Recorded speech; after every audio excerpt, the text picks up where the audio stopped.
ஓம் சரவண குஹ சரவண ஓம் சரவண குஹ சரவண. தைப்பூச நாளிலே எழுவிழ இடமில்லே அவினன் குடியிலே பெருகும் அருளே. வழியமை காவலனை தேடி வரும் காவடிகள், வழியமை காவலனை தேடி வரும் காவடிகள், காவடி இறங்கியதும் பாரம் விடும்.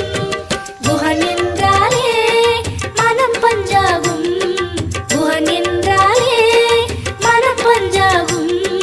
நடந்த வலியும் பழனி மலையில் காற்றாய் பறக்கும். சண்முகநாதனை எங்கள் கார்த்திகை பாலன்